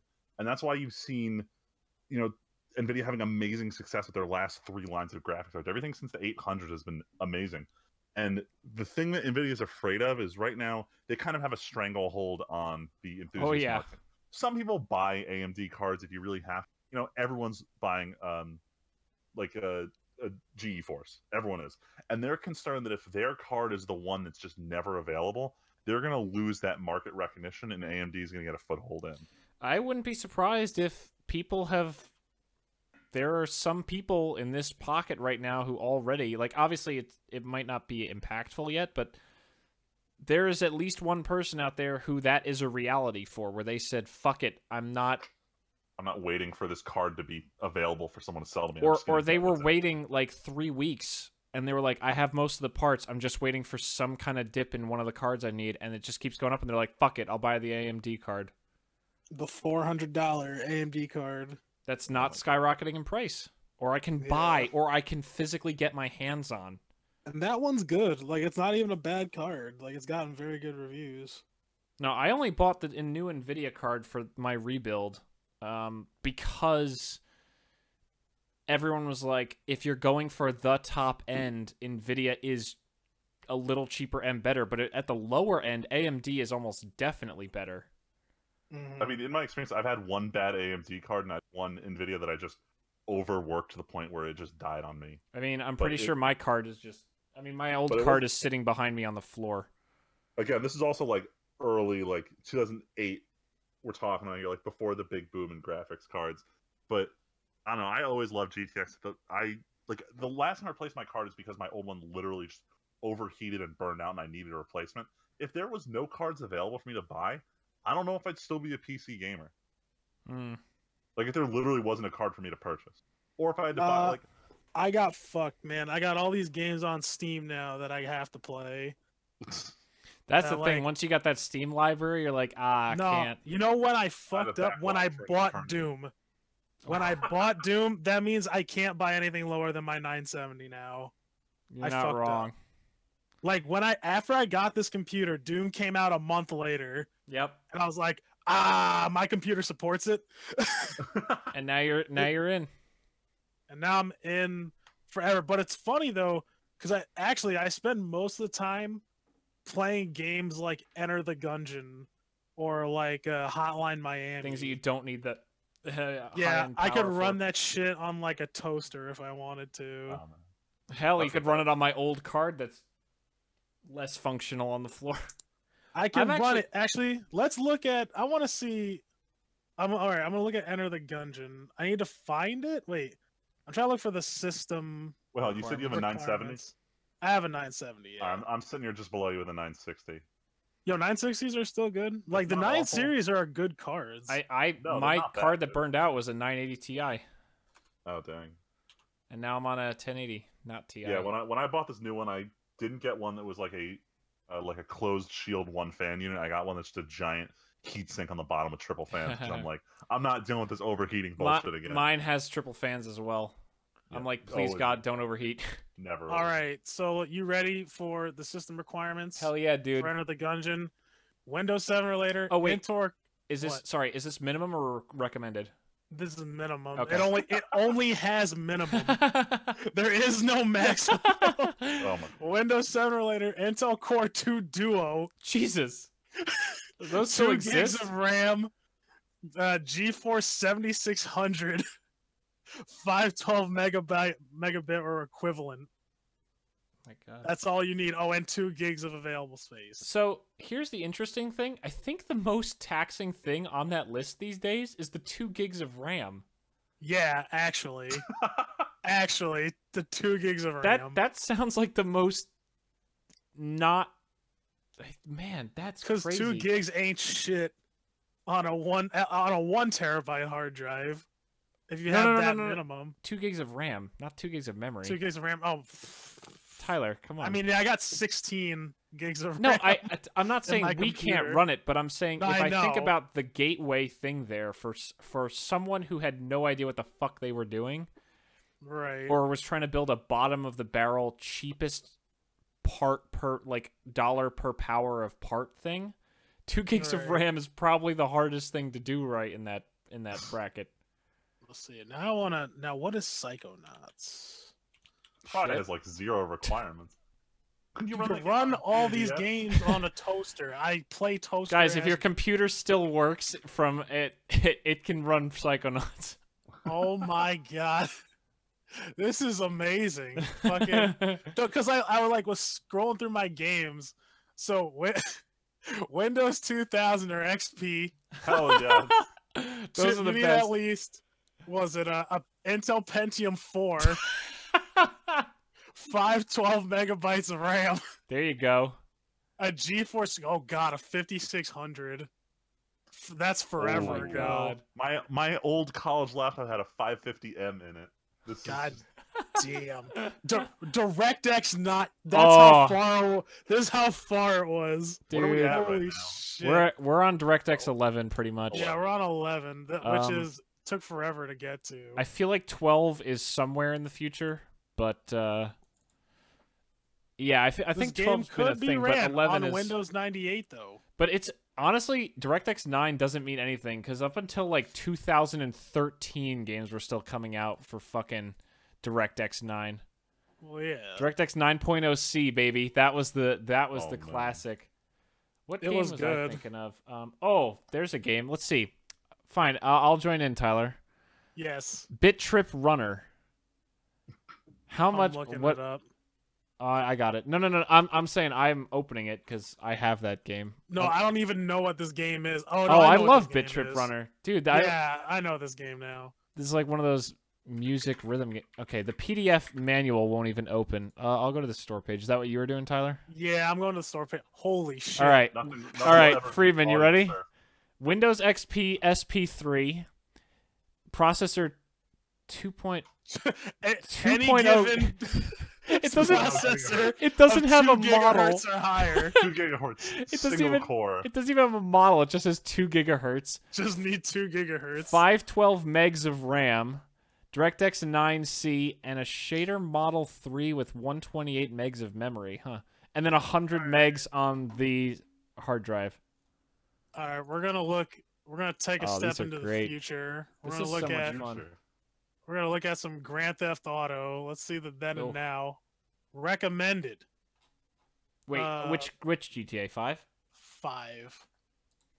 Let's see. i5. Holy shit. Oh wait, I'm gonna look at the minimum. The minimum is an Intel Core 2 quad with 2.4 gigahertz. 4 gigs of RAM. And this Holy actually shit. isn't terrible. Like an Nvidia 9800 GT 1 gig, or an AMD HD 4800 series 1 gig. So I found a new best one. What?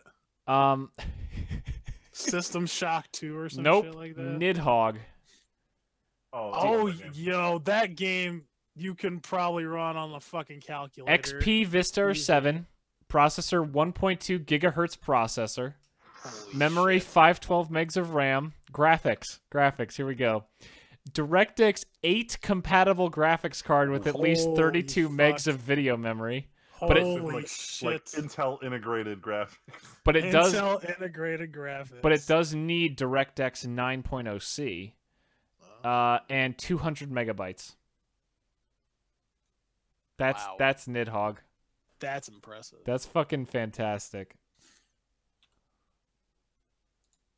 I gotta see if I don't even know if anything on my list could even go below that. Yeah, that's what pretty. the fuck that's is pretty this? toaster game. What the hell? Okay, hold on. I'm looking at Race the Sun. This says it need for graphics. This is the weirdest one. Well, processor is dual core processor. Any dual core processor ever. Jesus. Graphics SM 2.0 or later graphics card. Huh. I have no what SM2 is. No. No, are you guys ready? Oh, Are you boy. guys ready for the best one? No. Yo, let's hear this. Doom? Wait, which one? The very first one. Okay, I'm Ooh. making sure. I'm making sure. Minimum requirements. Windows XP. That's it. That's all it says. All you need is Windows XP. You know why? You know why? Because XP can't run on hardware shitty enough to not run Doom. Yeah. And the best, because Doom came out with what? Before 95, Windows 95. Yeah. Hell yeah, it did. Yeah. God. Dude, Oh, Doom man. is older. Doom was on DOS. Of course. God, I'm Dude, it's old. as shit. Jesus. I'm so old. Okay, hold on. But then in to clarify, new Doom requires new Doom requires an Intel Core i5-2400 or an AMD FX 8320, 8 gigs of RAM. This is minimum. 8 gigs of RAM. Minimum. GTX 670 or an AMD 7870 or better, and 55 gigabytes of hard drive space. Oh my. Oh. Yeah, that's what I don't like about games these days. Nope, they have a lot too of big. assets. Yeah. Oh my god. So many assets and like so much code. They need to go to the gym and trim their assets a little bit. It's ridiculous. I said this last week. We were talking about the Final Fantasy 15 4K release. Oh Jesus. It's like 400 gigabytes because they used like uncompressed 4K models. So I had to Absurd. remod KOTOR, and someone had one of the mods I downloaded was an updated skybox. Literally all it is when you're in the cockpit of your ship, for every planet there's a skybox that you can look out and like supposedly see the platform where you're parked and everything like that. In the old game it just looks like shit. It's like on Kashyyyk, it's just green tree shapes, like Bob Ross trees outside. Oh god. Hell yeah. Someone made an updated skybox thing where there's 4 tiers of size, and when I originally did the download, I did the top size. The texture sizes were like as big as the fucking game was. Jesus. It was ridiculous. I kind of want to play Doom again now. Now that we're talking about Doom, I want to play Doom again. Right. I still need to beat it. I like got towards What? the end. Yeah. I didn't beat. Tyler, look, put down Mario for a day. Don't play Witcher. I Don't did. Play I'm anything. finished with Mario it. for a day. I'm done with Mario. Well, what are you playing then? I'm not playing anything right now. Real life, technically. that's what Okay, playing. finish Doom and then I'm start playing- Witcher. I'm playing Grief. Ugh, Jesus, That's what I'm Tyler. playing. He's playing with his Nintendo labia. Yeah, exactly. No, but actually though, finish Doom and then play Witcher, and you'll feel much better about life. No, Every- I'm sure I won't. Oh my Tyler, come Yeah, on. I'm going. I'm Doom going is there. so good. Doom is good. I'm not like it is. For some reason, you know what fucked me up? Because when Doom came out, right? I played it for a little bit. Couple weeks later, Overwatch came out. Oh man. Doom's And then better I than just kind of Overwatch. fell off the bus since then. Doom's better than Overwatch. Doom's so good. Doom is good. Doom. I really fucking love Doom. I actually this new this isn't really, I'm not trying to start a topic or anything or even a serious discussion, but seriously, new Doom is like what everyone probably hoped Duke Nukem Forever was. Like there was so much hype around this new Doom. Can you imagine how much pressure it is to live under the threat of making the newest Doom game? A lot, but they did this right, because instead of like pandering to the new age, they're like, nah, we gonna take it way back. And they gambled because they're like, we don't know if like all the old players are gonna come back and Dude, this like, was such play a this. gamble. Holy shit. Yeah, it was. And it's like it paid off because they're like, we don't know, and especially we don't know if like the new players are gonna like, because this is basically old Doom just refreshed, like renew. If you made old Doom these days, I don't think you could do much different than what they did. Absolutely not. It would be this. It would be 100% this, and it paid off. Like the way the humor worked in this game, it was very self-aware. That was a gamble, and it paid off. All the action. I was skeptical about the finishers. Yep. I figured they'd get tired, but like no, like it was pretty fluid. Dude, it's so fun when you see that flash of orange. You just punch the eyeball in that Cacodemon Demon and rip it off and jump out. Yeah, Oh, it it's feels satisfying. Freeman, you should play Doom. I got 2 friends who they've spent a majority of their adult career just modding Doom for fun, and they both will not shut up about how much they love the new Doom as well. It's a really fun time. Like I did a Let's Play of it because I want it, because that's what I do. But honestly, I almost wish people would go out and play it anyway, because you need to feel that speed. Like this is like the racing game of shooters where you just feel like you're going fast. Oh man, and the music gets The hyped. music feels The so music good. gets you so amped. Your dick is hard. You're blowing demons away, and you're like, God damn, I feel the power. I can see. I can fight. No, but actually, Tyler, you remember that shotgun bit in the first level? Yes. Oh my God, Freeman! Yes. It's not even a spoiler because you Yes. have to live through it. But the first level is obviously like the little tutorial level, and the whole time this one guy is pestering you to try to help him, and you just constantly brush him off. Doom Guy is hilarious because he just doesn't give a shit about anything. But you pick up the shot, you step into an elevator to go into like the first real level, quote unquote. And as the elevator's going up, this guy's trying to talk to you, and in the meantime, you're just ignoring him, and there's a body in the elevator with the shotgun, and you pick you like rip the shotgun out of the dead Marine's arm, and you like shut off the guy who's trying to talk to you. And then it shows Doom, and as you pull up to the top of the elevator, the music is like building this whole time, and the final note of the like super hype build-up song before the level actually starts, the final note is timed to go off at the same second as the Doom guy cycles the shotgun for the first time. Yep. And it's like the most satisfying sound of 27 of like the last The 2 most years. satisfying sound of 2017. It's amazing when you like so many other games just kind of have cool music, and like these days everyone has the music that changes as things are happening around you. Like as soon as you get into a fight, the fight music blends in.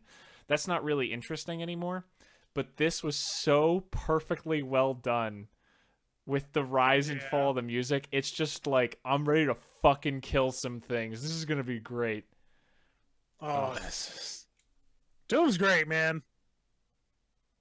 Actually, the feeling reminds me of Hotline Miami to an extent. Yeah, oh yeah, definitely. Where like once you start, you don't wanna, stop until it's over. They're all dead. You better Yeah. That's the amazing thing. Like all these shooters these days, like I started so I only did it once, but I finally got to play Modern Warfare Remastered with my brother. And it was so much fun going back and playing that. I kind of wish it was 2 because I missed some of the perks and stuff. But it's so funny. Like, I remember these maps already. It's crazy. I haven't played these maps in, like, 8 years.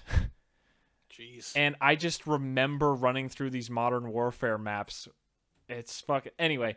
But it's... In multiplayer, it's not really the case, but in single player, it is very, like, get behind cover, shoot some guys, get behind cover. Like, you can't just run and kill them all, Freeman. In this, it's like, you're not going to stop moving. As soon as you fire the first shot, you never stop moving until everyone in the room you're in is dead. Okay, good. That was a problem I had playing Mass Effect, that I felt that so much of the game was like, okay, there's cover. This is what you're doing for the next 5 minutes. No, you have to keep going or else you're going to die. See, Freeman, if you kill things, it means you're getting health and ammo back. So you want to be running around killing things constantly. The best defense is a good offense. Exactly. That is like... Someone in a meeting wrote that on a whiteboard and underlined that and was like, this is how we make Doom good. It has to. Like, don't stop running, don't stop like shooting. the design, like just that decision alone, combined with the map, like the level design and the movement, like it's all towards like, okay, you need to kill stuff. If you ain't killing stuff, then you shouldn't be playing this game in the first place. Just uninstall. But then the guns are so interesting too with all their secondary fire modes. Yeah, and their upgrades, and like it proves a very versatile way to play the game. Different ways to play the game as well. Yeah, like, oh, I have the shotgun, and I'm gonna go with the charge shot mode. Oh, I went with the grenade mode. How do you do the Gauss rifle? Do you do like the zoom mode, or do you do turret mode where you just walk really slow but you just shoot through like 5 enemies with one shot? It's so sick. All right, now I feel like playing Doom. Yeah, we did it. Now I feel like playing Doom. You gotta. It's so hype. Somewhere in that middle discussion, you brought up Hotline Miami.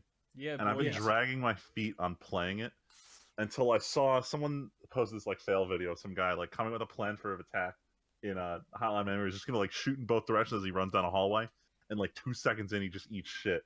And something about just the way, like, I don't know, does the game sync up the music to your actions, or was it just a huge coincidence? No, it was It's live. probably a huge All coincidence. right, good. It was a huge coincidence. It's not like the shotgun scene. It's not that coordinated. Like, there's no way they like sync up the synthwave to like get cool when you start like shooting people. No, every time you restart, the music doesn't restart. The music's just going all the time.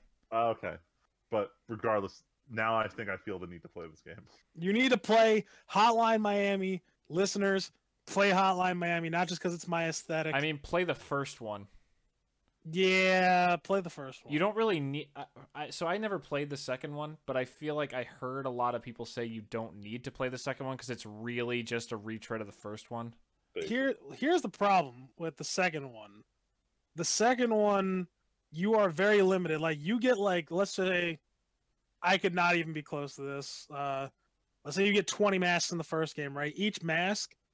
right? They give you different abilities, right? And with each ability means like different ways you can play the game. And the second one, they give you 5. Can I just say, the only reason I would maybe agree with that is because I used like none of the special masks in the first game. I didn't give a shit. Fucking what's his face? So you didn't even use Tony. You didn't abuse Don Juan. The horse. If you abuse Don Juan, so it's great. Don Juan, listeners, is a mask in Hotline Miami 1 where when you if you injure someone with a door, if you kick that open a door. No, I used that one. Yeah, you use that one. Have you used it to the point where you like pop off shots and as everybody's coming, you clip yourself into the door? Yep, and you flick the door. Constantly goes and then kills everyone that walks into the door. See, but that's what I mean. There was only 1 or 2, like, I didn't give a shit about the masks because there was only 1 or 2 good ones. Most of the masks were like, oh, you take an extra bullet. Wow. That helps. That's the pussy shit. See, but there were so many masks that it was like, I don't care. I just didn't care about so many of the masks. Like, I never really thought about what I was doing because it's so much more comes down to how you execute the gameplay. Well, yeah.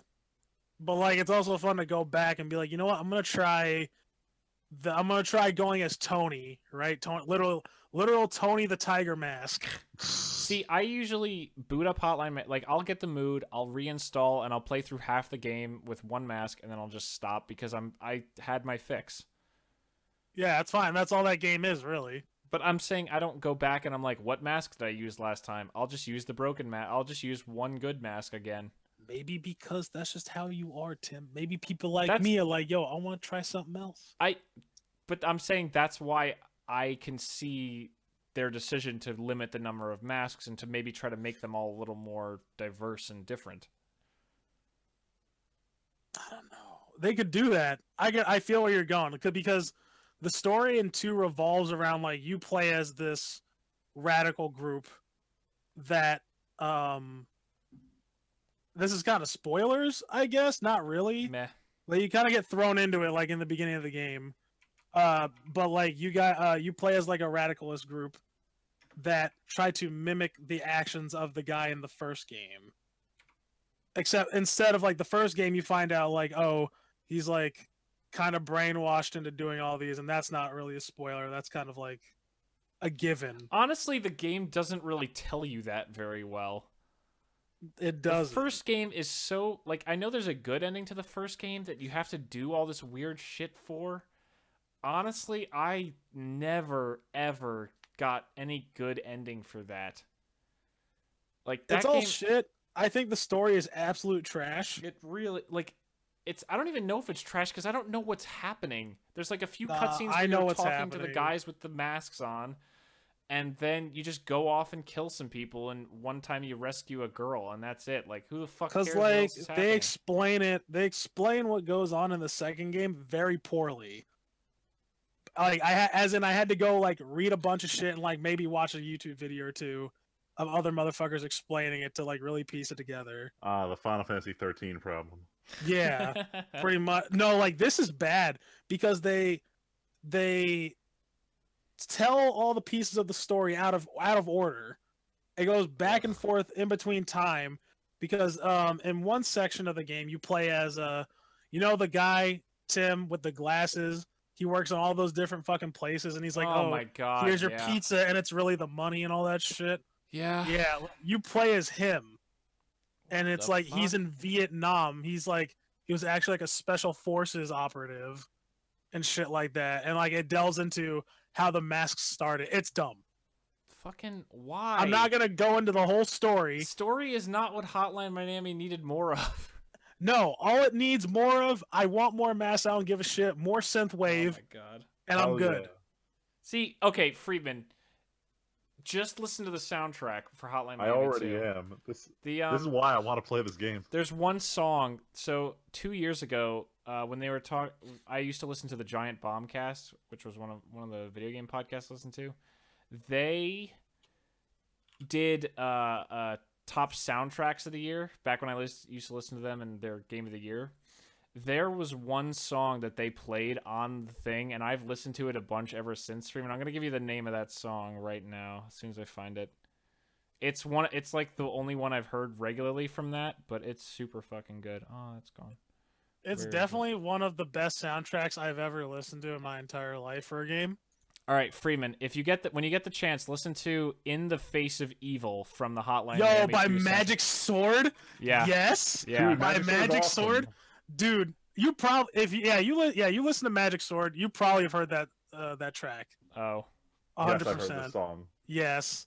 Oh, never I was mind. like, if you Whoops. yeah, it's one like, of it's, I want to say this is their #1 single on Spotify. yes. This is Oh. a good song. Oh, whoops. You should listen to that whole album, Tim. It's fire. Oh, okay. I didn't know. We're sorry to fuck No, you up like this. It's not. I didn't know. That's why I only ever heard it there, and I just listened to it a bunch. I'm not like you guys, and especially Friedman, where I just am Mr. Synthwave. I like it, but Listeners, even if you don't listen to Synthwave, just Google image search the band Magic Sword. They have the coolest look of any performers I've seen. They've literally got these fencing mats with an LED strip in the middle, so they kind of like Genji from Overwatch. And they've got that with like these black hoods. And sometimes they put LED strips on their instruments occasionally. oh my These God. guys are just huge nerds, and I fucking love it. All right, we need to call it here because we're going about as long as we would have if we hadn't stopped. Oh shit, that's it's 10:30. All right, We should. So the topic was totally NVIDIA, Doom, and Hotline Miami. Lots of video game stuff. Oh, and weird, super low end required Steam games that are new. right. Yes. All right, weeks, Tyler. Shit. I gotta play Witcher, I guess. Yeah. And, well, after you beat Doom. After I beat Doom. Yeah. That's it. I got nothing. I got nothing. Those are both worthy of a week, though. Yeah, I don't know. I need to find a better hobbies. Better maybe. Yeah, Witcher's Or gonna be your maybe a hobby pretty different- soon. Witcher's gonna be my everything, and then I guess more prep. Like now you guys are starting to get to the point where like, remember I had prepped all that shit, and I was like, yeah, I prepped up to a certain point. Like you guys, Are we getting there? Are we approaching that point? Oh shit. Yeah, so now I'm like, all right, time to. I mean, I have the outline, of course, of the campaign, but it's like, all right, like you guys are gonna be like in this area. Time to start prepping this area and shit. Oh snap. Yeah, so I'm gonna start doing that, and it'll be good times. Sweet. If you're looking for a new hobby, there's always one hobby. Oh my God. It's called I watching anime. could. Oh my God. I should watch more anime, honestly. Dude, we should. We should all watch more anime. No. Should all watch more anime. No. All right, Freeman. Other than anime. Oh, I was going to talk about anime. Then. So I talk about a lot on the show Violet Evergarden. After about an hour of sailing the high seas, started looking into it, yada yada yada, or in pirate speak, yar har fiddle dee dee. I ended up with the first 2 episodes, so I'm gonna go watch those. Oh my God. Either tonight or tomorrow. But then I need to watch Land of the Lustrous before the Crunchyroll Anime Awards are revealed, so I can proceed to shit on whoever did or didn't win. And that was only 12 episodes. It's on Amazon. You don't need Strike to watch anymore. It's the first like CG anime that actually looks decent. So I'm probably gonna try and marathon that because I feel like it's one of those shows. Other than that, Tim, if you got time this weekend, I'm more than happy to do a Magic Yeah, special boy. episode. Where you just talk about Definitely. everything that's happened last month. No, I'll join and I'll just be asleep. It'll be like a normal podcast. We'll just It'd be listen Tyler, in and You know how we can perfectly emulate that? By you not having to be there to record it, and we'll I just tell everyone know. you're asleep. Oh, you should just get a you should just get a recording of me saying Yeah. like, you know, on my left is Friedman, No, on my right it's just Tyler, and then Well- just nothing. we'll Nothing get- else is on the track. Tyler, I'm gonna make an app that's a soundboard of you, and I'll just start playing them during the podcast, and everyone will Oh, just hear it shittily coming through on my microphone through my phone. There you go. Be just like, get a couple like random clips like I'll get a clip like, Blat. "I am Or- asleep." Blat blat. Blat, like actually fuck that or what's the fuck that. What else do what I is say? it- Oh what is the no, wording I ain't got time to bleed.